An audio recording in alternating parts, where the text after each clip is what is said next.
Jim, for those that have never met you, would you like to say a few words about yourself? Yes, certainly. Thank you, David. Yes, I'm Jim Pearson. I've had the pleasure of working with David for the last year, probably going on a year and a half.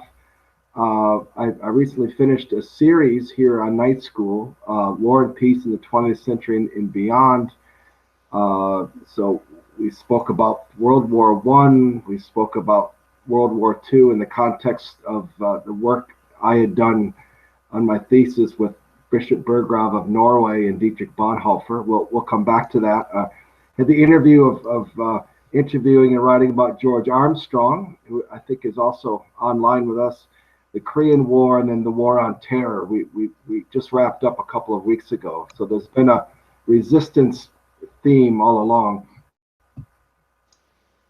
Yeah, I think one of the really important things that you did in the night school program, as we looked at a number of issues of war and peace in the 20th century, but what I think emerged with a great deal of focus and clarity that we're going to pick up on tonight is around this idea of, is there a spirituality or a theology of resistance?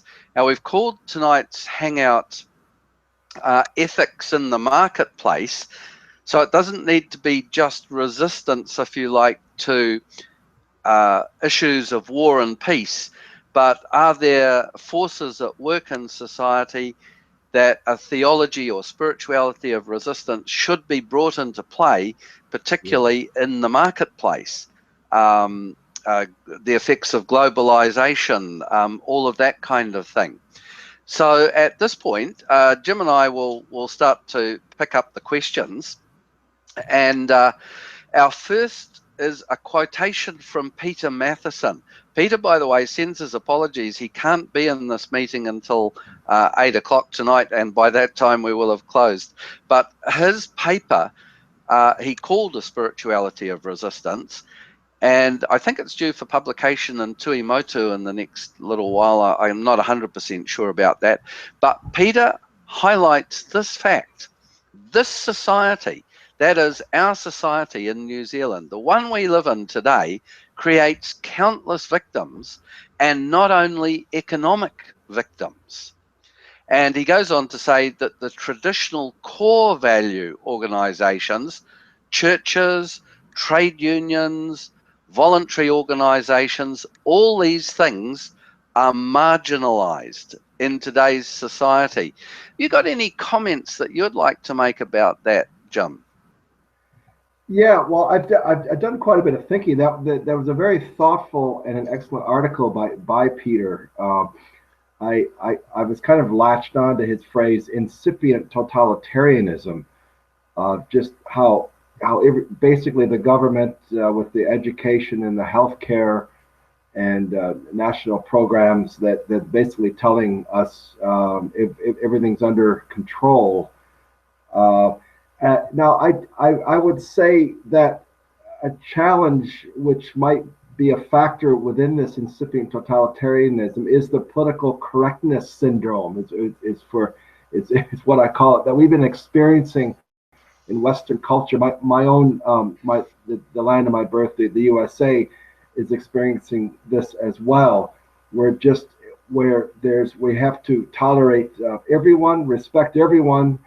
Truth is relative. It basically shuts down what you call these core value organizations, and it makes it very difficult to express ourselves, these core value beliefs, and as a result, the church and a lot of these core value organizations have been shut down in New Zealand, and I believe in the USA this is to a significant degree as well. Yeah, I think he was onto something here. I think you were onto it, and I suspect George Armstrong has made a valid point that sometimes when we're trying to analyse what's going on in our current society, we're sort of we get a prophetic sense that change needs to occur, and it needs to occur at the right time, but we aren't always able to pick up on the right moment. We're not always able to pick up on the right issue. And I think you've just highlighted George's dilemma, namely that there are a plethora of issues going on.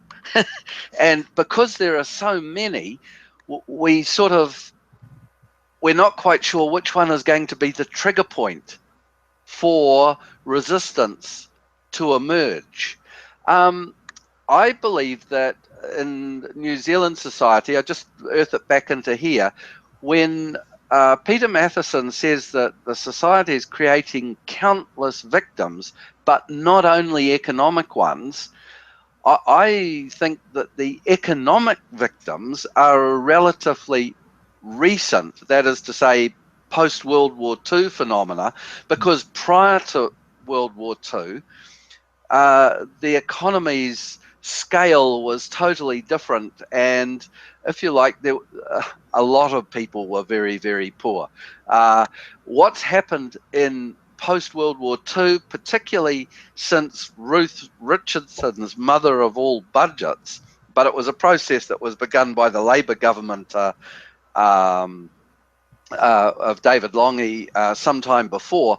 What's happened is that the rich have suddenly become visibly rich and very much more rich than they ever were before. So the economic victims are starting to appear as a result of new economic policies. You got any comments about that? Oh, well, I can only as far as that angle, I would think more of the American perspective.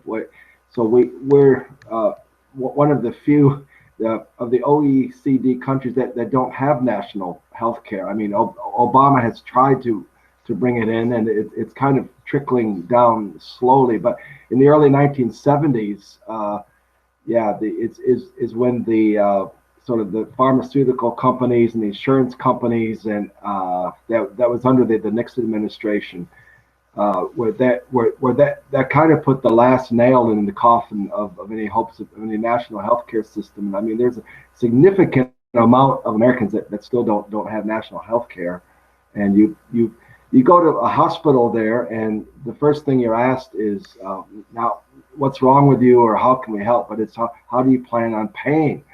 They either want to see your insurance card or your credit card, and if you can't provide either of those, you're in trouble. Yeah, and I think in New Zealand, what we saw an attempt in that Ruth Richardson budget to actually make a payment fee of $500, I think, for anyone showing up for major hospital treatments. Right. So there was a move towards, sure, it was still going to be there available for everyone, but they were going to try and monetize the system. Right. Well, when was the Ruth budget? That would be back in the 1990s, early 90s. Right. Jim, your particular field of expertise on that thesis, let me just bring up the questions again. You've really researched quite widely in the German Reformation and how it has played through to current policies that we see happening all around us in Europe. And you and I have both done before. We've looked at Thomas Muntzer, a sort of contemporary of Luther, where he's in Muntzer, in his spirituality of the marketplace, because he worked with common people all the time. Peter Matheson makes the point. He quotes Muntzer and he says, "We have to dive deeper like a fish." And he's talking to Christian people in their context, way back in the time of the Reformation.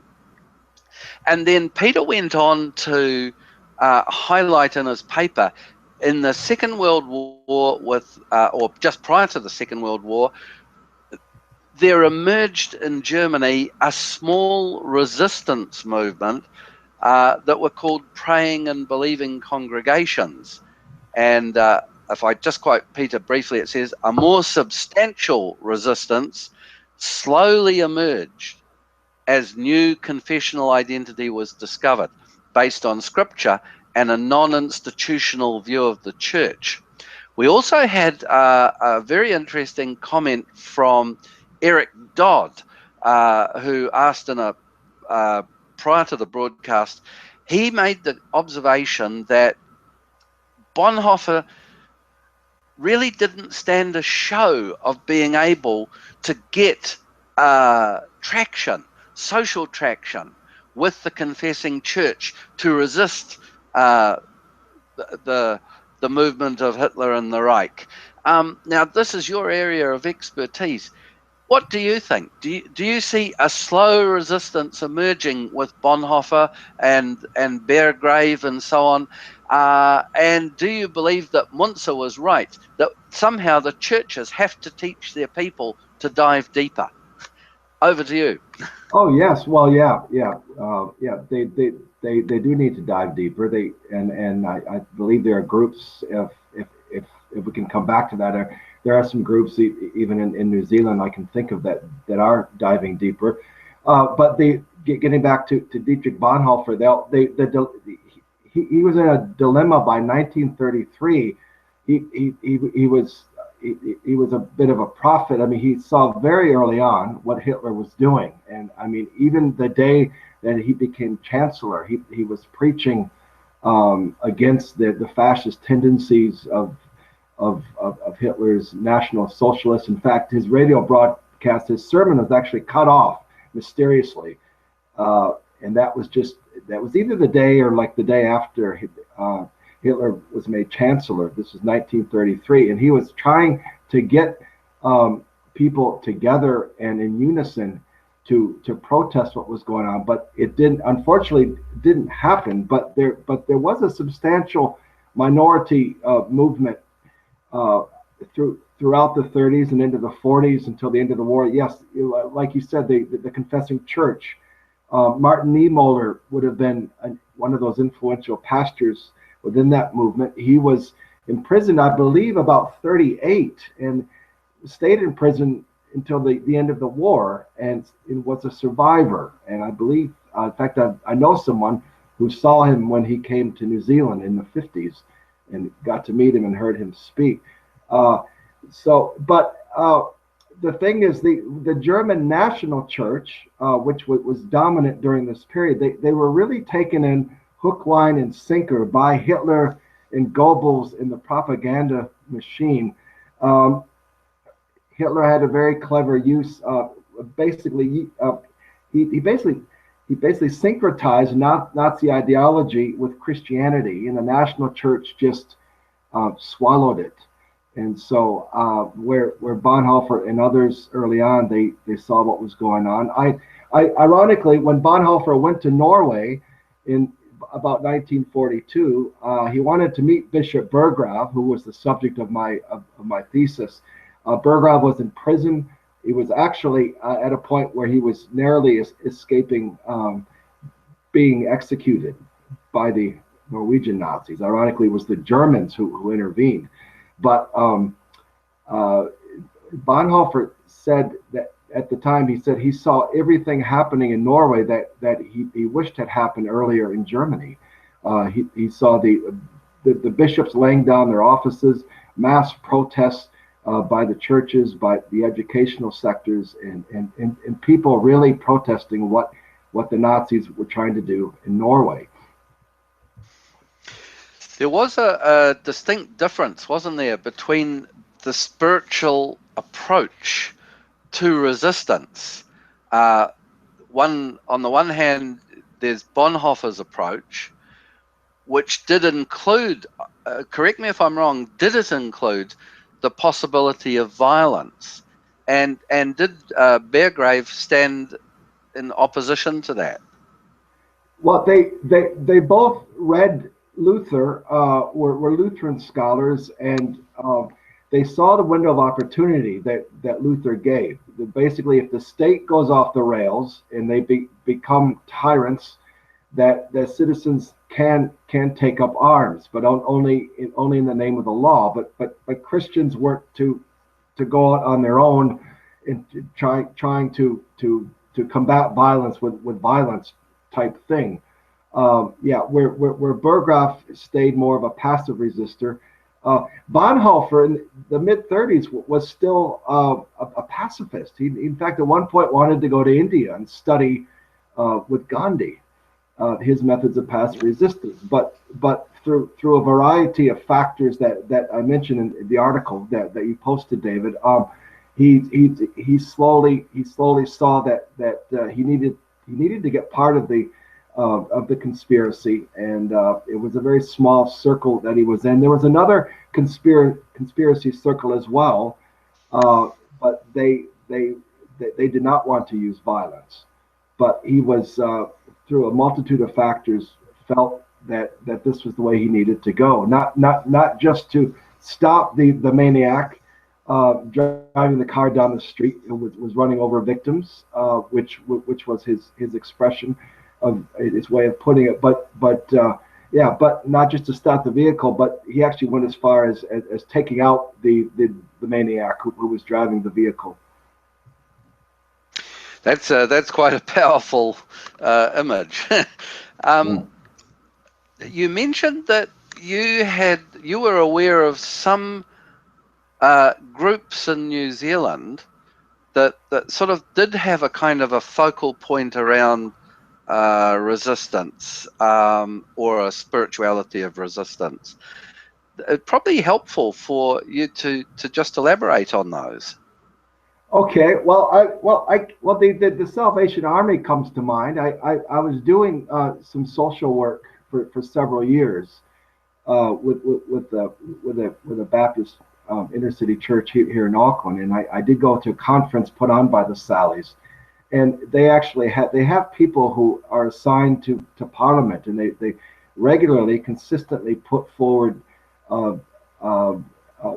concerns about problems within society, whether it's childhood poverty or youth suicide or the disparities in educational opportunities between Pākehā and Maori and Pacific Islanders. And I guess it really opened my eyes to some of the disparity, but I was also very impressed by what the Sallies are doing. And this conference was attended by people like myself who are not in the Salvation Army, but from many other social sectors and denominations and churches who are involved in this kind of work of helping those who are marginalized and have the cards stacked against them, so to speak. Yeah, I think the Sallies are a really interesting case in point. They are certainly the most media savvy of all the groups, and in a way that takes us to what would be the final point of the questions, and they have achieved the kind of mass media saturation that Bonhoeffer would dearly have loved to have been able to do in the time of the confessing church in Germany. But it's a matter of, I think, some considerable concern, and I've mentioned this on previous occasions, that the churches in New Zealand do not speak with one voice on the questions of marginalized or the underdogs or the have-nots. They tend to speak from denominational perspectives. And the fascinating thing about the Sally Army is that they've somehow captured the popular imagination as if they weren't speaking from a denominational perspective. They've managed to capture it as if it's a spiritual and a moral and a physical issue. So even though they're the most visible of denominations, uniforms, etc., in a different kind of way, they've got to the essence. They've got to the spirituality of, I think, Jesus' message about, insofar as you do it to these, the least of these, you do it to me. You got any further thoughts on that? Oh, it's as far as what the Sallies are doing. Oh yeah, I'd say they've stayed really consistent with thinking about people, but also spiritually. I mean, I know they have churches and they welcome people, but they're I really do see the heart of Jesus when they're out there in Parliament and saying, look, there's some things that aren't right here. We need to look out for those who can't help themselves, whether it's these children that are going to school hungry and don't have a proper breakfast in the morning, or the youth suicide rate, or the economic and educational disparities in society. But I think you're right that I mean, I've got a couple other examples I'm thinking of. Like, there's a big Pentecostal church here not far from us at City Impact that seemed that at Christmas time they take in baskets for solo mums around the city, and the Pentecostals have a way of really giving it heaps, and so I respect that. I really do. They have a way of just putting their arms around people and helping them and showing them Jesus' love. There's a small Presbyterian church my wife and I have had some contact with recently here on the shore, and they've been doing some great things. And Sundays there's a local bakery that drops off a lot of extra bread, and you wouldn't expect it in this neighborhood, but there are a lot of hard up people there that need that bread. And then on the way home last week, I dropped off some bread to a refugee family from Iraq. So there's just a lot of needy people out there. But they're granted. Yeah, I wish we could all work together a bit more. But there are churches who I think really have their nose to the grindstone and are really trying to do their best. Yeah, I think virtually every church that I'm aware of has some kind of social outreach that has a conscience for the least among us, and I think that's all to the good. At the same time, I'm aware that the sort of root causes of the problem are not well understood by denominations. The root causes are not well addressed by denominations, and the visibility of most denominations is almost down to zero in terms of a public understanding, and that takes us right back. I'm not comparing our society to the rise of the Third Reich by any manner of means, but the indifference of society to the way the churches themselves promulgate their message is surely a continuing cause for concern. Just looking at the stats at present, we've got a number of viewers in. Do try toggling, move your mouse, sort of hover it around the top of the screen, and you should be able to toggle on live chat. We had Simon Williams in that live chat a few minutes ago. So if there are any comments you want to make or any questions along the way, we'd be delighted to pick those up. I'm going to bring my screen share up again, and we're just going to look at the third slide, because Peter Matheson has highlighted, I think, the urgent need for all the churches. He says a quite new language and praxis is needed, and that there is no way back to the previous pietisms. And then he's quoted a German poet who says, really tough times lie ahead. And it seems to me that as the economic forces, I think Peter called them the neoliberal economic forces, as globalization proceeds and so on and so forth, the disparity of the wealth, the distribution of wealth among the nations grows, the disparity of the distribution of wealth amongst individual grows.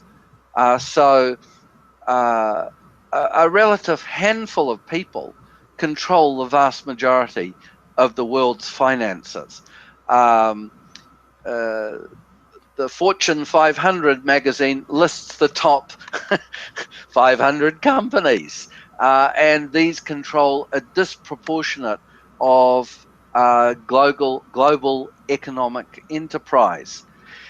And we've just been in the rounds of the TPP, and has it died a death, or are all the trade ministers going to get together again and is New Zealand going to be at the forefront of, if you like, selling itself out for the sake of the market?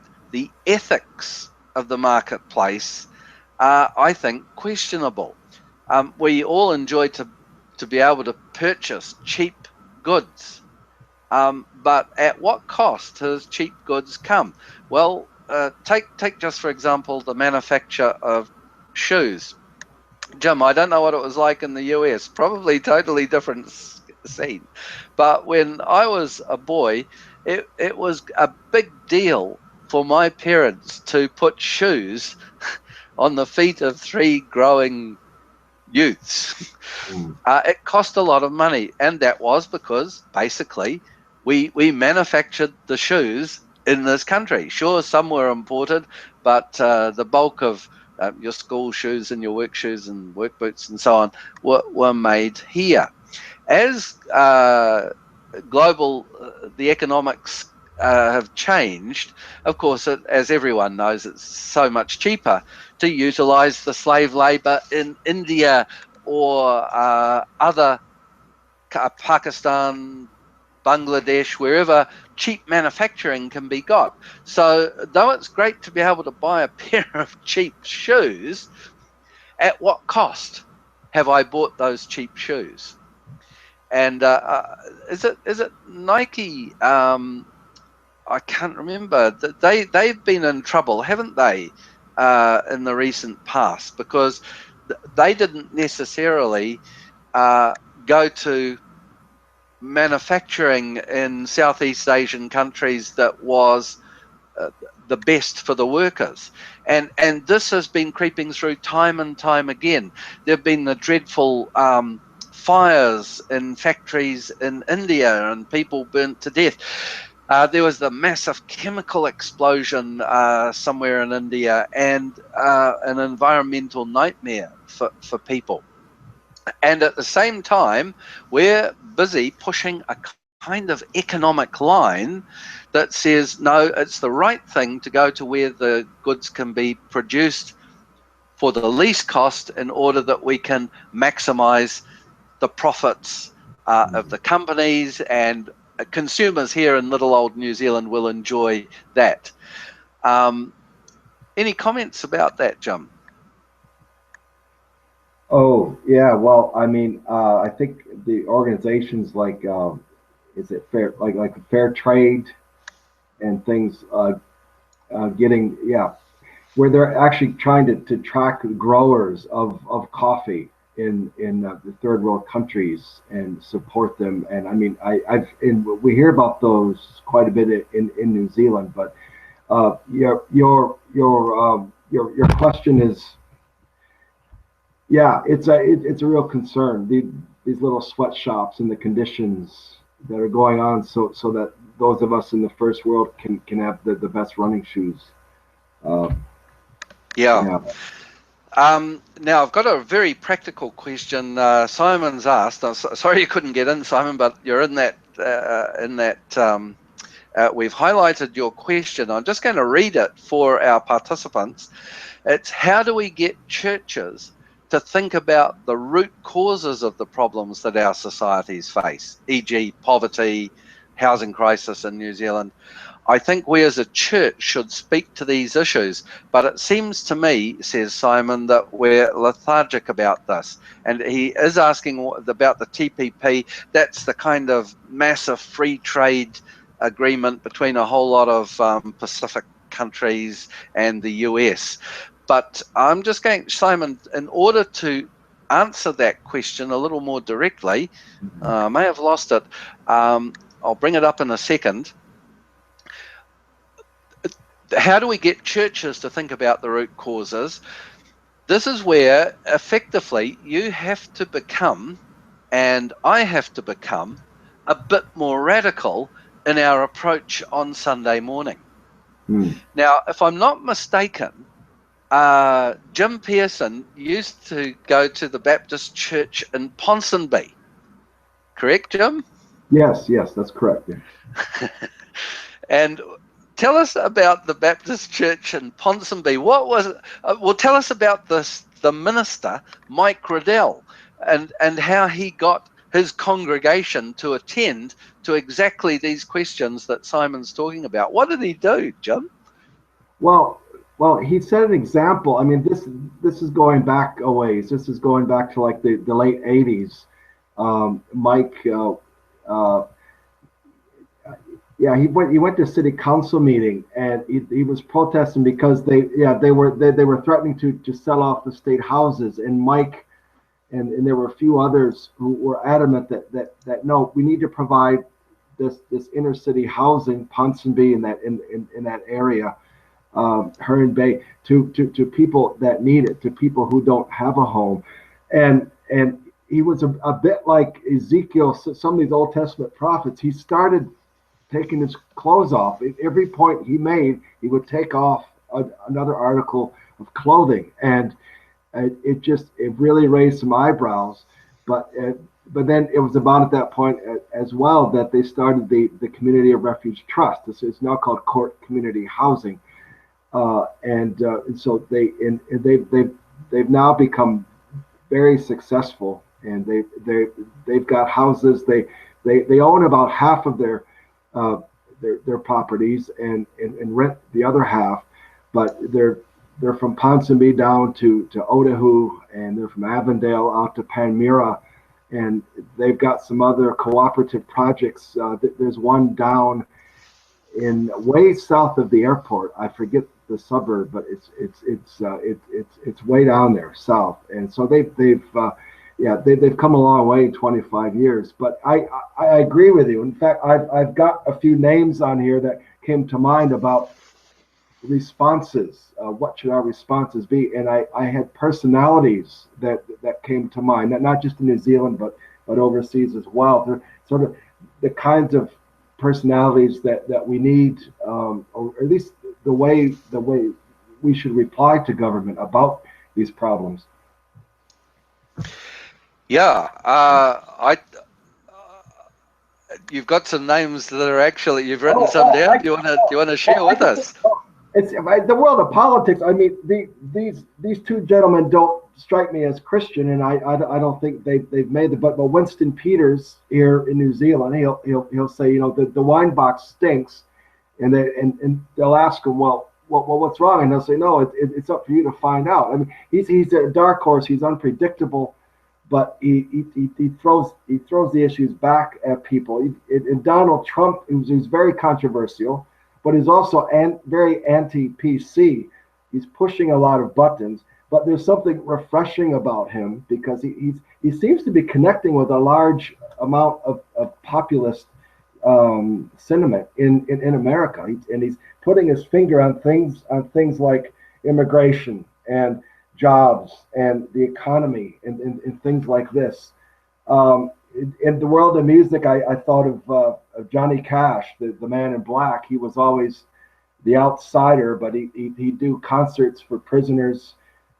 He'd sing about the outcast, the poor, the marginalized. We've got someone like Bono from U2. He's known for speaking truth to power. He's spoken in Parliament. He's met the Pope and the President, and he's become more mainstream. But he was able to get Western economies to think more about the African debt and for forgiving some of the debt. So yeah, so these are personalities that came to mind as far as, not that we should, put on blue sunglasses and start strutting around like Bono, but just in our own context, yeah, a bit of Mike Riddell and a bit of some of these colorful personalities. Just be who we are, but stand up for what we believe needs to be done. Right. I don't imagine that Donald Trump would come up trumps with a lot of people, but you're absolutely right in the sense that he does tap in to the popular conservative position, and of course that's exactly what Hitler did in terms of the Reich and developing national German consciousness. How do we be proud as German nationals again? Now, Trump is divisive, but in some ways, all of the people that you've mentioned have been divisive. And I think, Simon, that's one of the key questions. You're going out to be a clergyman in a church that really isn't used to having personalities. It's more used to a sort of, let's stand back and let's try and recapture being liturgists and all of the what's the word I'm looking for? Conventional trappings of church. Or Stuart Mannins might call it the perfunctory stuff of church. You do the perfunctory stuff, you don't ruffle any feathers from the pulpit. So in a real sense, the stipend will keep rolling in for you. But as soon as you start to ruffle feathers, irrespective of what your politics are, as soon as you start to ruffle feathers in that way, you get a bit of a reputation. And actually, when I was principal of the college, what I wanted my students to have was a reputation, whether it was necessarily a good reputation or a bad reputation. What I wanted was to enable people training for ministry to be able to make exactly the kind of personal stand that Jim is alluding to. And I think that if you want churches to address the root causes of poverty, you've got to be able, like a Bonhoeffer, to address their own spiritual poverty amidst the actual physical poverty, because the two go hand in hand. There's a spirituality about all of this. Well, George, gosh, welcome along. You're in the call. I've been watching, but I came in on the wrong button, so I didn't get in on the conversation. Hi, I'm delighted to be here because I've been listening eagerly to everything that's gone before. Well, actually, you're the wise guru of this conversation. That's right. I'm just going to switch off again. No, we've just got you turned on, so don't switch off. Okay. I would say, David, that having met George, and I've done some research about George and the Peace Squadron, that he would be one of these personalities. They followed their beliefs. They went ahead and ended up making the news. And they had telegrams, and they were in the news all over the world, the Peace Squadron, with what they were doing. Yeah, that was all very exciting, certainly. And there are learnings from that. In some ways, there's some things you can't repeat, and not at your own will anyway. I mean, they may happen again, but what do you want me to say? What do you got in mind? I think Simon Williams' question: how do we get the churches to think about the root causes of the problems?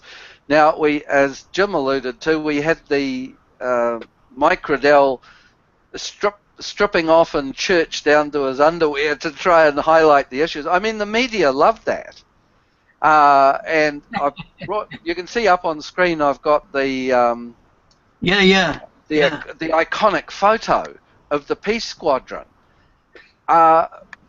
When Jim took us through this a number of weeks ago in our War and Peace series, the conclusion we reached was that none of us could remember that iconic photo, and it was as the churches had forgotten and the Peace Squadron had forgotten that you need to keep the icon before the people in order for the movement to carry on. So I'm trying to answer Simon's question, how do we get churches to think about it? I think part of the answer is getting the old gurus, the old boys like George Armstrong, taking this stuff back out every so often so that we don't lose sight of our history. It's when we lose sight of our history, when we forget about the key elements of where we've come from, that we cease to be a people. You got any comments on that, George? Oh yeah, particularly the history thing. I think it's the communion with the past is crucial. That's the whole point in, say, communion with Jesus. You know, that's a long way in the past, but it's right up to date for us in the church.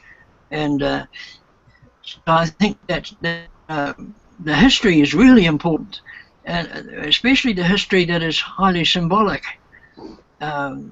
And it's the symbolism that is the place to look, I think.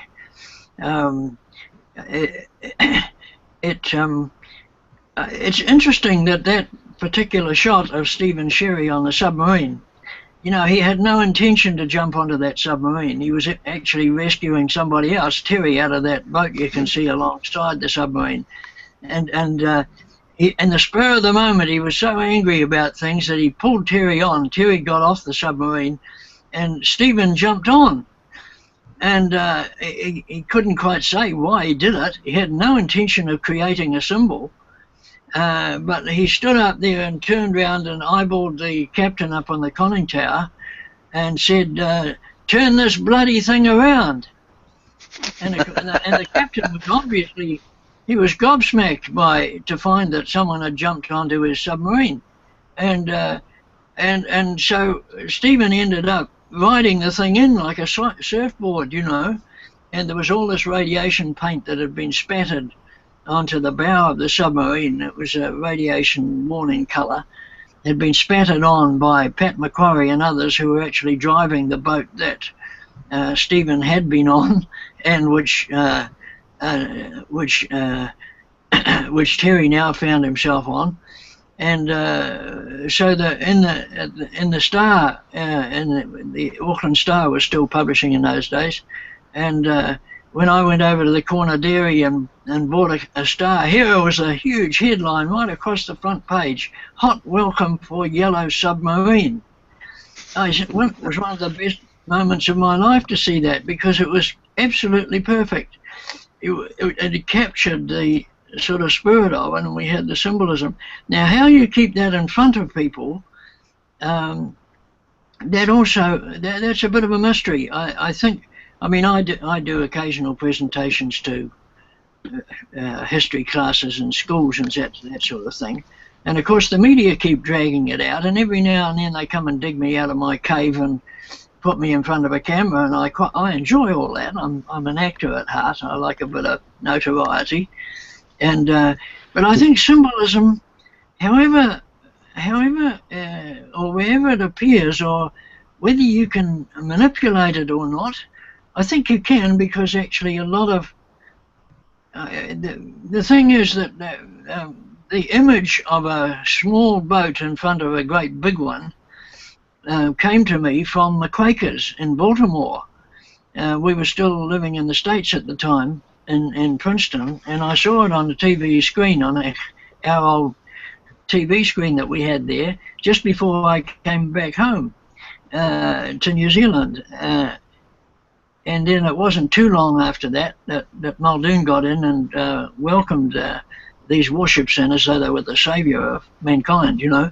But the Baltimore Quakers had gone out in small canoes and put themselves in front of a big freighter, which was illegally carrying armaments up to help the to provide for the West Pakistan, which is now Pakistan itself, provide West Pakistan with armaments to massacre students in their dormitories and other civilians, mainly in what is now Bangladesh and East Pakistan.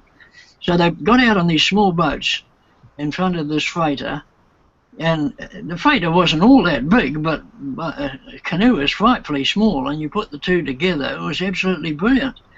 And subsequently, the man who was the kind of coordinator of all that, he wrote a very good book, actually, on economics. So, you know, those of us who were working on nuclear power and nuclear armaments issues were well aware that behind all this was economics. And, you know, the main manner of organising the world was by economic system. So that was a symbol that they created, and I brought it back in my imagination, somewhere buried inside my head or wherever the imagination can be located. And when the prospect of these warships coming in again, I remembered that I very carefully designed a kind of how to begin calling people out onto the harbour, and we went through a whole lot of stuff which would take quite a long time to describe. But, right. Yeah. One of the things there, George, is that I highlighted a question that's come in from Barbara Moller, and she said her question is, do we think we're waiting for the government to always take the first lead in helping people, or it could be applied to the, you know, the nuclear warships issue or the Springbok issue, and I think she's actually highlighted a very big dilemma for church people, that by nature we have become passive as a church. Now, what you've described is the opposite of being passive. You went and studied over at Princeton, you saw these things going on in the Boston Harbour, and you brought the ideas back, and it moved it from being a less responsive to a more responsive approach. And that brings us back to Simon Williams' question, you know, how can we get churches to, it does rely on us not waiting for someone else. Yeah, that's right. It always relies on us taking the action first.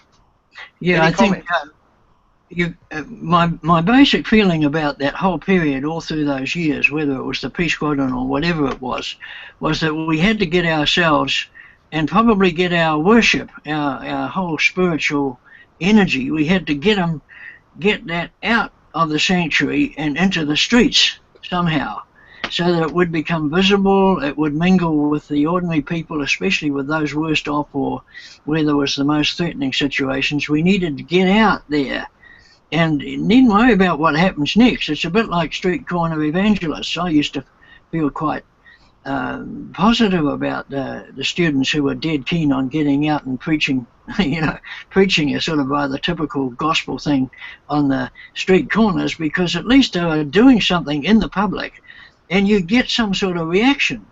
And you probably wouldn't get all that far, but at least you were taking your faith out amongst people.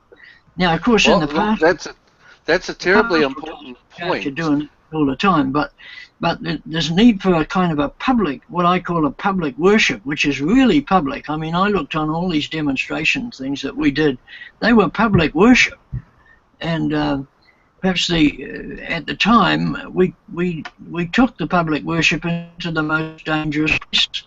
I took the communion service I was due to take early in the morning at St. John's College. I took that out to, I got the students to come out, and we all went out. A lot of us went out. There were a few who weren't very happy about it, but we went out to the airport on the morning that the Springbok team arrived for the Springbok tour in 1981.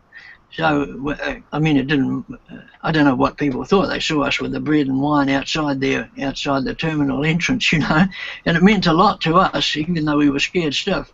But it was doing our profoundly kind of liturgical, spiritual action right in the midst of the troubles that we were about to enter into. And I just pick up a couple of examples out of that. The same would occur if you went back to, say, the Second World War, the Korean War, back even to the First World War, where amidst all the terrible destruction, the man's inhumanity to man, you would find that there would be pastors and chaplains, didn't matter which side you were on, who were somehow trying to mediate the peace of Christ. You might be having your communion over a gun barrel. So it's the same thing. It just sits in a different context. And you made the point about students being street corner evangelists. Well, let me confess something. One of the students that I went through college with was a chap called Murray Pete, and you may remember him, George, I don't know. People may be not aware that George taught me when I was a boy at St. John's. Murray used to love to go out into Queen Street on a Friday night, which was the main night that everyone went to Queen Street, and preach. And I must admit, I thought this was just nonsensical. He had his reasons, but I couldn't see that it had any effect whatsoever. And he had another student with him on one occasion, and they had been preaching, and a fight erupted between two guys. Attacked another guy in front of them, and they beat this chap down, and they were putting the boot in, and Murray stopped preaching, and irrespective of what was going to happen to him, he simply got between the two guys putting the boot in and the injured man, and he took him in his arms, and he said, "He's hurt." And they stopped. Now, he was inspired. Well, shades of John Wesley, but maybe not with the same theology. But you see, you've highlighted it, George. It's courage, isn't it? The essence here, if we're going to change anything, Barbara, we can't wait for the government. Simon, your question, we can't wait for others to do it. We have to learn to do it ourselves. Yeah, I'd just like to... Yeah, go for it, George, and then I've got one point. We might make a mistake, but never mind about that. I mean, I think you've got to do things, and the people will put you right. I mean, if he'd done the wrong thing, he would have probably got booted himself. But he did exactly the right thing, just a gentle thing as well as the courageous thing, and it's brilliant. It's very like the early missionaries who got between the tribes sometimes and managed to head off a pretty bad situation and stop them killing one another. That happened quite a lot. Yes. Well, we've really gone over time, but it's been worth it because we've had George in. We've got one final comment that I've just selected from Stuart Mannins, and he says he spent a year going with the Reverend Roy Galvin. That was a Presbyterian minister who was quite prominent in the peace movement. They together went to the Ponsonby Baptist Church and saw Mike Riddell in action, and Stuart says he was much more open to congregational feedback. He insisted, even provoked it. Congregational awareness and support is very dependent on local knowledge, sure. I think Riddell stands out at that time as being another person who was prepared, whether it's a clergyman, a clergywoman, a lay person, it doesn't matter. They were prepared to make public the cause of the gospel. Yeah. And I think that is the essence of what the ethics of the marketplace is all about, putting the gospel out into the marketplace. And if Riddell had to strip to his underwear to do it, if Dr. George Armstrong had to go out onto the rugby pitches or sail out on the Waitemata Harbour, if Jim Pearson has to show up at Parliament, we're all in it, as the Sallies say. We're all in it together. Well, look, I do have to draw it to a close. I'll edit out the long introduction where people we normally just start at 7. But thank you very much for coming in, and may I ask whether Jim and George would be prepared to join me in one more of these before the end of the year? Oh, I'm perfectly happy. We just scratched the surface in a way with some of this. And no, it's a good medium. Yeah. Yes. Okay, that's great. Thank you both very much. We can leave the call now. All you've got to do is click the red button, which is sort of right above my head, just to leave the call. Thanks, everyone, for watching. Good night. Yeah, thanks and good night, everybody. Thank you. Thanks, everyone.